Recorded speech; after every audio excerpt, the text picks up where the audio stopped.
খুলনা বিভাগের সবচেয়ে সুন্দর মসজিদ থেকে আপনাকে স্বাগতম। অপূর্ব সৌন্দর্যের কারুকার্য খচিত খুলনার তালাব ওয়ালা জামে মসজিদ বা দারুল উলুম মসজিদ এটি।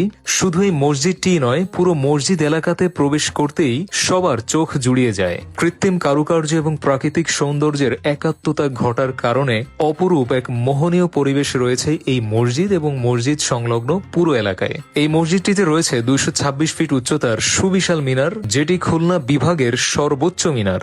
মিনার ছাড়াও মসজিদটিতে রয়েছে 4টি গম্বুজ, যেখান থেকে প্রতিদিন 5 বার আজানের ধ্বনি ছড়িয়ে পড়ে। এই মসজিদে দেখা মিলবে অর্কিড, বনসাই, সাইকাস, পাইনাস সহ নানা ধরনের শোভা বর্ধনকারী উদ্ভিদ।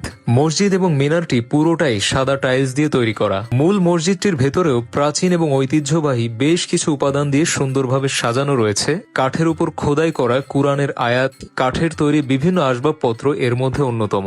মসজিদটির চারপাশের দেওয়ালে শোভা পাচ্ছে হরিণের চামড়ার ওয়ালম্যাট, যেখানে খোদাই করে লেখা আছে কোরআন এবং হাদিসের বাণী। মিম্বরে থাকা ইমাম সাহেবের জায়নামাজের নিচেই আছে সুবৃহৎ রয়্যাল বেঙ্গল টাইগারের চামড়া। মসজিদ সংলগ্ন রয়েছে বিশাল মাদ্রাসা। মসজিদ এবং মাদ্রাসার প্রতিষ্ঠাতা এই অঞ্চলের বিখ্যাত দানবীর মরহুম আব্দুল হাকিম জমাদ্দার। মসজিদটিতে প্রায় 2000 মুসল্লি একসঙ্গে নামাজ আদায় করতে পারেন। খুলনা বিভাগের অন্যতম প্রধান দ্বীনী এই শিক্ষা প্রতিষ্ঠান খুলনা মহানগরীর মুসলমান পাড়ায় 1967 সালে প্রতিষ্ঠিত হয়েছিল।